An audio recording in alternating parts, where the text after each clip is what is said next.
and I have one of my longtime friends. 5-minute time limit tonight.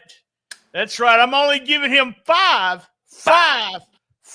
minutes, Dustin. Only 5 minutes. But later on this week, everyone stick around. We're going to have at least 20 more minutes. So talk to me. We're going to talk real quick. Hey, what's up, buddy? I'm going to let you talk. We got a bunch of people waiting to get in here, so we're going to go ahead and get our 5 minutes going.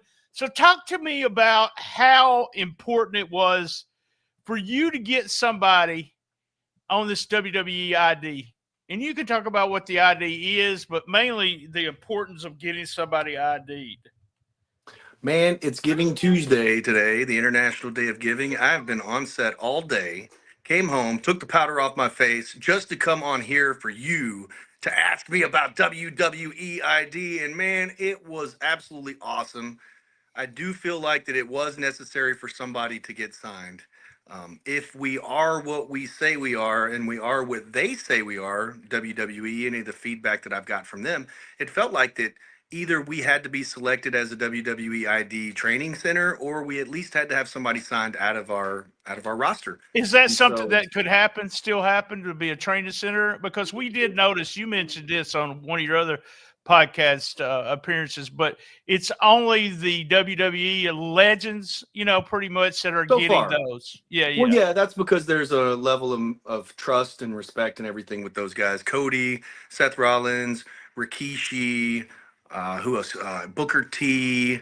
And then the elite school is very friendly with Triple H. I think they used to train together back in the day and all that stuff. So it was very obvious who they chose and why they chose them. But it makes me feel like that what happens 6 months down the line when this is very successful? What happens 1 year down the line when it's very successful?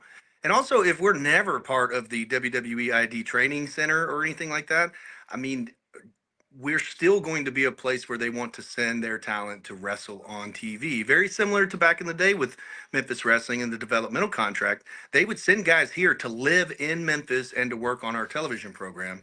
Now, we might not have them moving here just yet, but we'll definitely have some people coming in here to train to be a part of the WWE ID. And it was just very, very important. I mean, look at the guys that we have on the roster.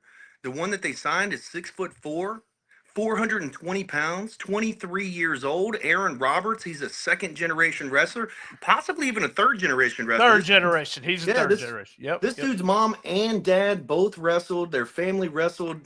Like, I saw a recent promo that he didn't even have a first day of training camp.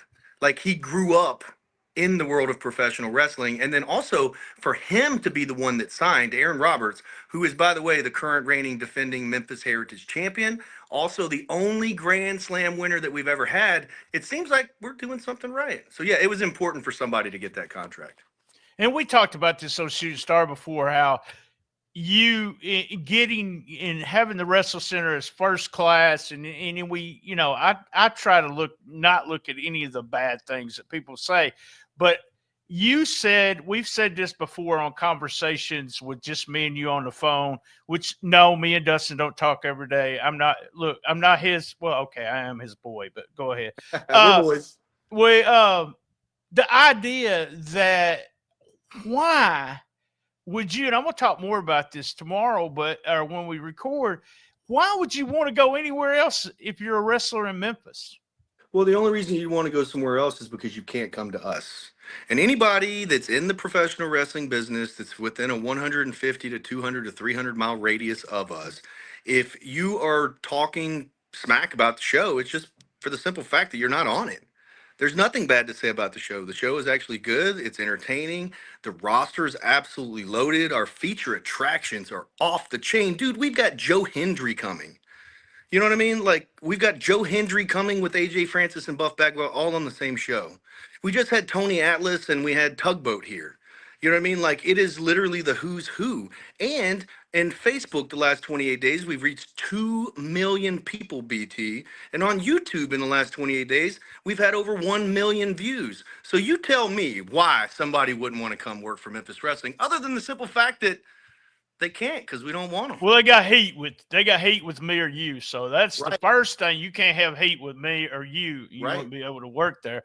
But I've got the mindset now when I see people looking for dates and hey, you know, I'm free for this date. I've even got the mindset where I'm looking at that guy and saying, think Dustin could use him? You're not Well, the only one. I get yeah, messages I'm all the constantly time. looking at that stuff.